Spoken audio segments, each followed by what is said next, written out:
तर आपण बघतोय ही दृश्य आज विधान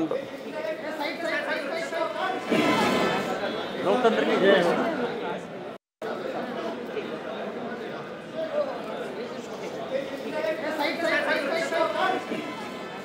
लोकतंत्र की जय हो।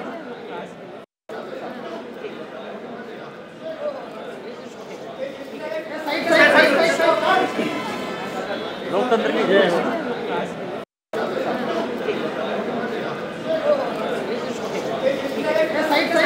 तर एक महत्त्वाची बातमी आपण बघतोय। लोकतंत्र की जय हो। आदित्य ठाकरे यांनी आज विधान भवनाच्या पायऱ्याला वंदन केलेलं आहे। यावेळेस आदित्य ठाकरे विधान भवनातून बाहेर आले आणि या पायऱ्यांचे नतमस्तक झालेले आहेत। वंदन त्यांनी यावेळेस आदित्य ठाकरेंनी विधान भवनाच्या या पायऱ्यांवर येऊन केलेलं आहे।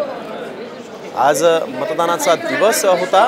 विधान परिषदेचे 12 आमदार निवडणुकीच्या रिंगणात आहेत आणि यामध्ये आपण बघतोय ठाकरे गटाकडे संख्याबळ कमी असताना देखील मिलिंद नार्वेकर ही निवडणूक लढवत आहेत। आदित्य ठाकरे यांनी विधान भवनाच्या पायऱ्यांवर येऊन हे वंदन केलेलं आहे। पायऱ्यांना वंदन केलेलं आहे, विधान भवनाला वंदन केलेलं आहे। ही दृश्य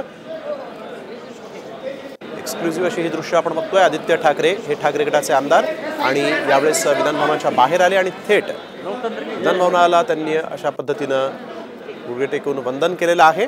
पायऱ्यांवर डोकं ठेवून त्यांनी विधान भवनाला वंदन केलं आहे।